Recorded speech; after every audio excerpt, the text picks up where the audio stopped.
কি করলে ডিপ্রেশন কমবে?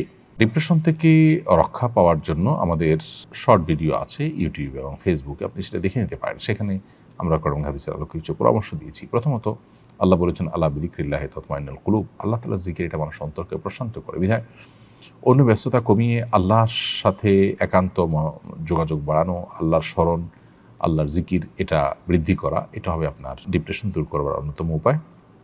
দ্বিতীয়ত হলো, ডিপ্রেশন এটা আসলে নৈরাশ্য থেকে আসে। আল্লাহর প্রতি বিশ্বাস যদি কারোর প্রগাঢ় হয়, আল্লাহ রহমান রাহিমিন, আল্লাহ সব কিছু করতে পারেন, এই বিশ্বাস যদি কারোর থাকে, তাহলে তার মধ্যে ডিপ্রেশন কাজ করতে পারে না। বিধায় আমাদের ঈমান, আমাদের আল্লাহর প্রতি বিশ্বাস, আস্থা, এগুলো যদি আমরা বাড়াতে পারি, ইনশাআল্লাহ ডিপ্রেশন কমে যাবে। অর্থাৎ ঈমান এবং তাকওয়ার চর্চা বাড়াতে হবে। তৃতীয়ত, ইস্তেগফার, আল্লাহর কাছে নিজের গুনাহ এবং পাপাচারের জন্য যদি ক্ষমা প্রার্থনা করেন, তাহলে সেক্ষেত্রে আল্লাহ তাআলা আপনার ডিপ্রেশন এবং দুশ্চিন্তা দূর করে দেবেন। হাদিসে আসছে, নবী সাল্লাল্লাহু আলাইহি ওয়াসাল্লাম বলেছেন, মাল্লাযিমাল ইস্তিগফার জাআলাল্লাহু মিন কুল্লি দিকিন মাখরাজা ওয়া মিন কুল্লি হাম্মিন ফারাজা। যে ব্যক্তি ইস্তেগফারকে আঁকড়ে ধরবে, অর্থাৎ সবসময় ইস্তেগফার করতেই থাকবে, আল্লাহ তাআলা তাকে সকল সংকটাপন্ন পরিস্থিতি থেকে বের হওয়ার পথ আবিষ্কার করে দিবেন, সকল পেরেশানি থেকে আল্লাহ তাআলা তাকে মুক্তি দান করবেন। এর পাশাপাশি চতুর্থ যে বিষয়টি বলতে চাই, তা হলো দুরূদ পাঠ করা। বেশি বেশি দুরূদ পাঠ করলে সেটাও আমাদের দুশ্চিন্তা, পেরেশানি, ডিপ্রেশনকে দূর করবে ইনশাআল্লাহ, কারণ দুরূদের মাধ্যমেও সেটি হবে বলে হাদিসে রয়েছে। এবং সর্বশেষ বলতে চাই যে বিশেষ দোয়া আছে নবী সাল্লাল্লাহু আলাইহি ওয়াসাল্লামের, আল্লাহুম্মা ইন্নী আউযু বিকা মিনাল হাম্মি ওয়াল হাযান, আল্লাহ আপনার কাছে টেনশন, ডিপ্রেশন, দুশ্চিন্তা থেকে পানা চাই। এই দোয়াটা বেশি করে পড়বেন, ইনশাআল্লাহ আল্লাহ তাআলা আপনাকে হেফাজত করবেন। রিদওয়ান আহমেদ আপনি লিখেছেন, আমি ওয়াসওয়াসার কারণে অনেক সমস্যায় ভুগছি, এর সমাধান কি? অনেক ভাইয়েরা আমাদের, অনেক বোনেরা আমাদের ওয়াসওয়াসার রোগে ভুগছেন। ওয়াসওয়াসার রোগটা খুবই ভয়ঙ্কর একটা রোগ, একজন মানুষকে মানসিকভাবে অনেক অসুস্থ করে দেয়। আজকে জুমার পরও আমার মসজিদে অনেক দূর থেকে একজন ভাই এসেছেন, তার বাবা সহকারে। তিনি ভয়ঙ্কর ওয়াসওয়াসার রোগে ভুগছেন। মামাতো বোনের সাথে তার বিবাহ ঠিক হয়েছে, কিন্তু মামির সাথে কোনো প্রকার হুরমতে মোসাহারা হলো কিনা, অজান্তে কোনো প্রকার কোনো কিছু হলো কিনা, তার তরফ থেকে না হলে মামির তরফ থেকে হলো কিনা, এটা নিয়ে সে ওয়াসওয়াসায় ভুগছে। তো এই জাতীয় ওয়াসওয়াসার কারণে দেখা যায় যে দাম্পত্য জীবনে কলহ, ইবাদত বন্দেগীতে মনোযোগিতা কমে যাওয়া, নানাবিধ সমস্যা সৃষ্টি হয়।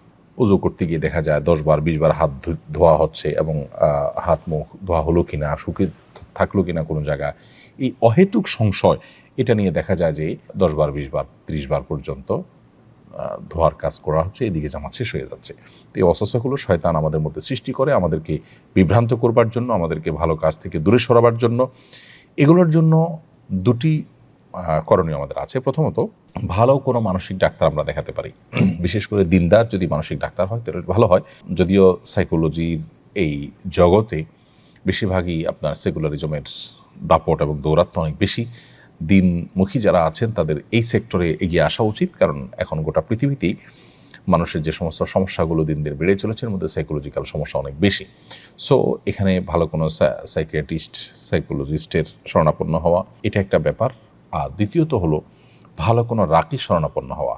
সোশ্যাল মিডিয়াতে বা বিভিন্ন প্লে স্টোর, অ্যাপ স্টোর, এগুলোতেই আপনি যদি ওয়াসওয়াসার রুকিয়া লিখে সার্চ দেন, তাহলে হয়তো আপনি অনেক রুকিয়ার অ্যাডভাইস পাবেন, সেটাকে আপনি অনুসরণ বা ফলো করতে পারেন। অডিও বা ভিডিও পেলে সেগুলো আপনি মনোযোগের সাথে শুনতে পারেন। আমি আশা করি যে আপনি যদি ভালো মতো রুকিয়া করেন, তাহলে ইনশাআল্লাহ আপনার এই ওয়াসওয়াসার সমস্যা কেটে যাবে। আর অনেক ভাইরা, অনেক বোনেরা এই সমস্যায় ভুগছেন, এবং এটার কারণে তাদের জীবন অনেকটাই ব্যাহত হচ্ছে। তৃতীয়ত আরেকটি সম্পর্ক সমাধান বলতে চাই, সেটি হলো ওয়াসওয়াসা রোগের মূল ট্রিটমেন্ট হলো এটাকে ইগনোর করা। যিনি ওয়াসওয়াসা রোগে ভুগছেন তার এটা বোঝা উচিত, এটা শয়তান আমাকে পেরেশান করবার জন্য করছে। অতএব এটাকে আমলে নেওয়া মানে হলো শয়তানের কাজটাকে ত্বরান্বিত করা এবং সহজতর করা। ওয়াসওয়াসা দিয়ে শরীয়তের কোনো কিছু সাব্যস্ত হয় না। সো আমাকে 3 বার হাত ধোয়ার কথা নবী সাল্লাল্লাহু আলাইহি ওয়াসাল্লাম নির্দেশ করেছেন ওযুর জন্য। আমি 3 বার হাত ধোবো, এরপরে শুকনা আছে কিনা এটা আমার দায় নেই, এটা রাসূল আকরাম সাল্লাল্লাহু আলাইহি ওয়াসাল্লামের বিষয়। পেশাব করার পর অহেতুক ওয়াসওয়াসা যে ফোঁটা আসলো কিনা, আরও আরেকটা ফোঁটা বের হলো কিনা, এগুলো দূর করবার জন্য নবী সাল্লাল্লাহু আলাইহি ওয়াসাল্লাম নিজে বলেছেন যে ভেজা হাত পাক কাপড়ের উপর দিয়ে মারার জন্য, যাতে করে কোনো প্রকার ওয়াসওয়াসার কারণে আপনি পেরেশান হওয়ার সুযোগই না থাকে। কারণ আপনি দেখবেন যে সব পানির ফোঁটা, আমি তো পানি একটু আগে মেরেছি, অত এগুলো পানির ফোঁটা। সো কোনো কিছু উজু করতে গিয়ে একটু পানি দেখলাম, আর এটা পেশাব বের হলো কিনা, এটা নিয়ে আমি অহেতুক পেরেশানিতে পড়ে গেলাম, আবার কাপড় পাল্টাপাল্টিতে চলে গেলাম, এদিকে জামাত শেষ হয়ে গেল, এগুলোকে পাত্তা দেওয়ার কোনো কারণ নেই। অতএব ওয়াসওয়াসাকে ইগনোর করা হলো ওয়াসওয়াসার অনেক বড় একটা ট্রিটমেন্ট, এবং ইগনোর না করে এটাকে আমলে নেওয়া, এটাতে মনোযোগ দেওয়া, এটাতে ডুবে থাকা, এটা হলো শয়তানের সেই শয়তানি কর্মকাণ্ডকে অনেকটা বাস্তবায়ন করতে সহযোগিতা করা, যেটা আমাদের উচিত নয়। অতএব যারা রোগে ভুগছেন তারা এটাকে ইগনোর করবেন এবং আল্লাহর কাছে দোয়াও করবেন যে আল্লাহ এই ওয়াসওয়াসা থেকে আপনি আমাকে মুক্তি দান করেন, আল্লাহ তাআলা হেফাজত করুন। ছেলে হওয়ার সময় আমার খুব কষ্ট হয়, ডাক্তার সিজার করার সিদ্ধান্ত নেন। আমি আল্লাহর সঙ্গে ওয়াদা করেছিলাম নরমালি হলে এতিমখানায় একটি খাসি দান করব। আমার ছেলের বয়স 7 বছর, এখন সম্পন্ন করতে পারিনি। এই ওয়াদা করা কি আমার সঠিক হয়েছে? এখন সম্পন্ন করতে না পারায় কি সম্পন্ন করতে না পারায় কি গুনাহ হবে? এ কারণে আমার ছেলের কি কোনো ক্ষতি হবে? আল্লাহর সঙ্গে আপনি যদি ওয়াদা করে থাকেন যেটা হলে আমি এটা করব, তাহলে আপনার এই ওয়াদা পূরণ করা উচিত, এটা আপনার কর্তব্য। আর এটা না করলে আপনি গুনাহগার হবেন। দেরি হয়েছে তারপরও যদি আপনি করে ফেলেন তাহলে এটি আদায় হয়ে যাবে এবং ইনশাআল্লাহ বিইذনিল্লাহ আপনি দায় থেকে মুক্ত হয়ে যাবেন। কিন্তু এর ফলশ্রুতিতে আপনার সন্তানের ক্ষতি হবে কিনা সেটা অবশ্য এর সাথে প্রাসঙ্গিক বিষয় নয়, কারণ সন্তান তো এখানে কোনো অন্যায় করেনি, অতএব তার এখানে লাভ ক্ষতির বিষয় নেই। ক্ষতি যা হওয়ার আপনার হবে, আপনি গুনাহগার হবেন এবং আল্লাহর সঙ্গে কৃত ওয়াদা এটা পূরণ করা উচিত আপনার। যতটুকু আপনি ওয়াদা করেছেন ততটুকু আপনার সাধ্যের মধ্যে থেকে। সো আপনি আগে করতে না পারলে এখন এটিকে পূরণ করবার চেষ্টা করবেন। মোহাম্মদ রিয়াজ লিখেছেন আমার বয়স 17, আমি বাবরি চুল রাখতে পারবো কিনা? হ্যাঁ, অবশ্যই রাখতে পারেন। তমিন ইসলাম আপনি লিখেছেন ফর্সা হওয়ার ক্রিম ব্যবহার করলে কি গুনাহ হবে? এটা স্বাভাবিক আকৃতি পরিবর্তন হিসাবে গণ্য হবে কিনা? উত্তর হলো না। ফর্সা হওয়ার ক্রিম ব্যবহার করলে আসলে আমাদের আকৃতি পরিবর্তন বলতে যেটা বোঝায় সেরকম কিছু হয় না, বিধায় এটা ব্যবহার করা হারাম হবে না। তবে আমরা যখন প্রসাধনী ব্যবহার করব সতর্ক থাকতে হবে এগুলোতে হারাম কোনো উপাদান আছে কিনা। আমরা খাদ্য গ্রহণের ক্ষেত্রে, পানীয় গ্রহণ করার ক্ষেত্রে হালাল হারাম বাছ বিচার করলেও আমরা অনেকেই জানি না যে প্রসাধনী ব্যবহারের ক্ষেত্রে হালাল হারাম বাছ বিচার করার বিষয়টা রয়েছে।